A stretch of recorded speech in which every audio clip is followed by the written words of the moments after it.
Bonjour, je vous présente la pompe Gemstar. C'est un appareil sur un socle qui peut se fixer sur un pied à perfusion. Il fonctionne soit sur secteur ou soit sur batterie, avec des piles. Pour l'utiliser en ambulatoire, on appuie sur le bouton noir du socle et on tire vers le haut la partie centrale. On connecte le bouton poussoir sur la partie bol. Et voilà. Et ça permet une plus grande autonomie du patient.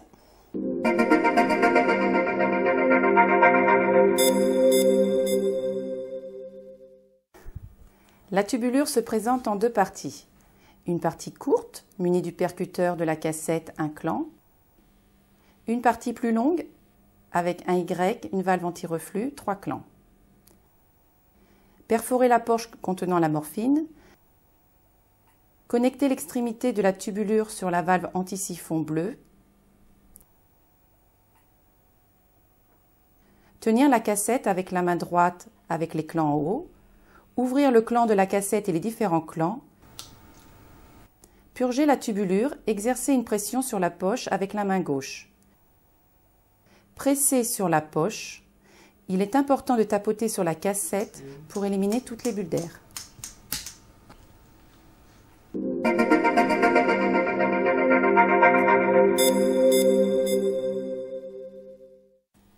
On utilise une concentration de 1 mg de morphine pour 1 ml de solution. Alignez la cassette à droite du boîtier, clan blanc vers le bas et dirigez à l'intérieur. Appuyez fortement sur la cassette jusqu'à ce qu'elle s'enclenche complètement. Un double clic doit être audible. Pour extraire la cassette, appuyez sur le bouton éjection, le rond noir situé au-dessus de la pompe.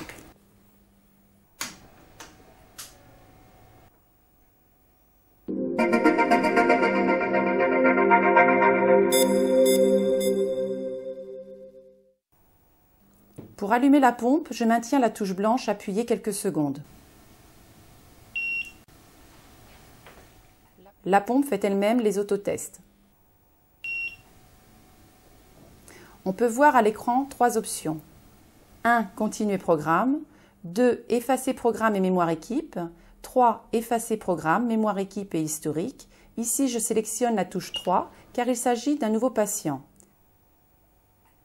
Si l'historique a été effacé, on tombe directement sur l'écran de programmation.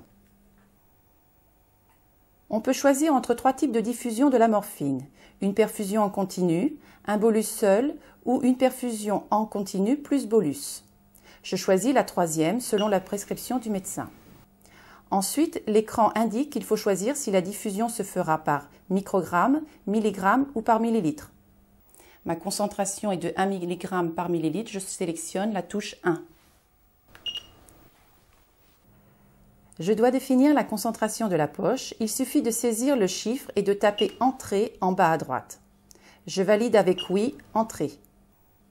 Je définis le débit prescrit, par exemple 0,6 mg par heure, et j'appuie sur « Entrée ». La pompe demande s'il faut programmer une dose de charge. Si c'est le cas, j'appuie sur la touche « Oui », 2 mg, je sélectionne le 2 et je fais « Entrée ». Sinon, j'appuie sur la touche « Non ». Enfin, je définis la dose bolus et je tape « Entrée » quand j'ai fini. Si je me trompe, j'appuie sur « Change ». Pour la période d'interdiction, je sélectionne le chiffre en minutes et je valide grâce à la touche « Entrée ». 4 options sont proposées. Une limite de 4 heures, une limite d'1 heure, un bolus par heure ou aucune limite. Je sélectionne le chiffre correspondant à ce qu'indique la prescription. Je choisis l'option 1 et l'appareil me demande quelle est la dose définie pour 4 heures. Je sélectionne le chiffre en milligrammes et je valide. Je dois indiquer la taille du réservoir en milligrammes ou millilitres, puis valider avec Entrée.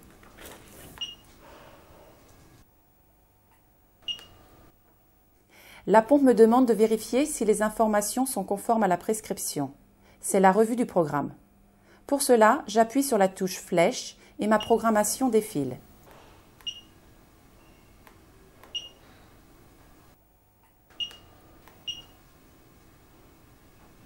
Une alarme R est activée automatiquement.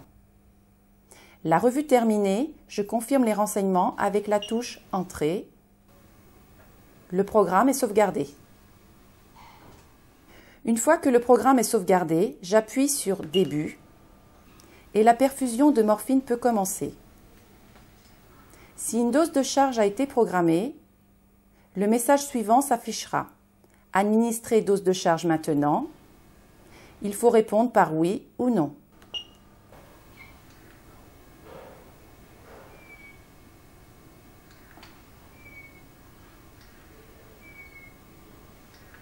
Et je n'oublie pas de donner le bouton poussoir à mon patient.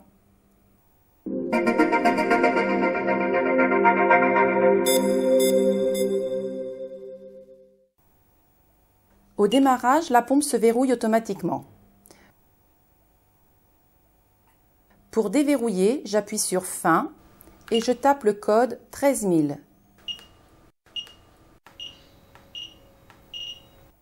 Ce code peut être modifié dans la configuration. Une autre méthode consiste à appuyer sur Option, touche 3, verrou clavier. Je tape sur la touche en face du cadenas plus le code 13 000.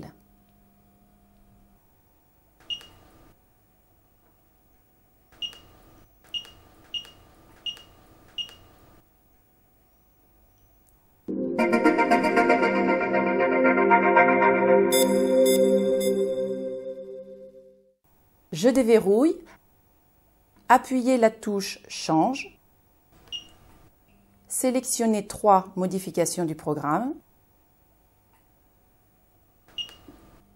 appuyez sur Oui pour valider les normes à conserver, sinon appuyez sur la touche Change pour remettre à 0 les valeurs à changer. Programmez les nouvelles valeurs désirées et les valider en appuyant sur la touche Oui, Entrée. À chaque changement, il est nécessaire de revérifier tout le programme.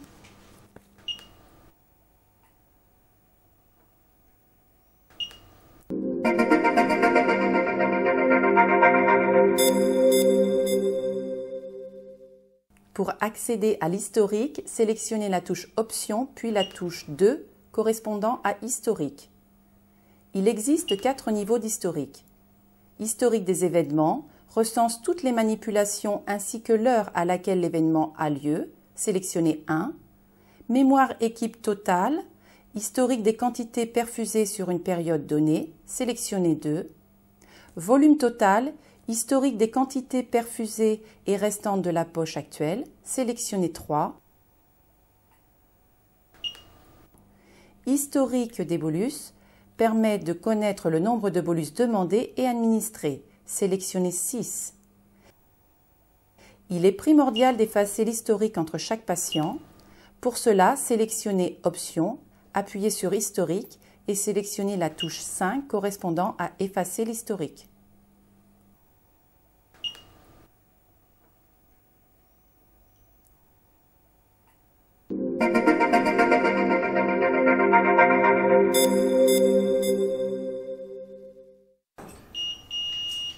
Dès qu'un problème survient, la pompe déclenche une sonnerie. Occlusion, seringue presque vide, panne secteur, cassette à vérifier. Appuyez sur le bouton Silence pour arrêter la sonnerie et trouver la solution du problème.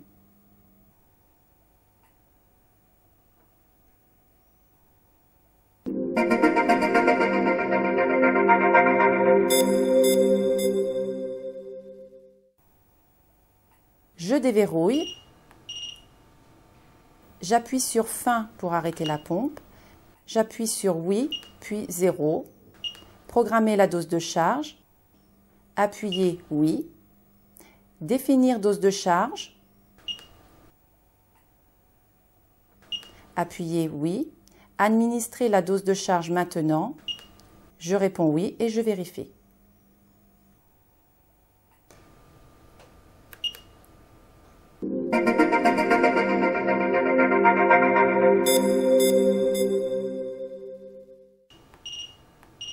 Je déverrouille, Option, je défile avec le triangle,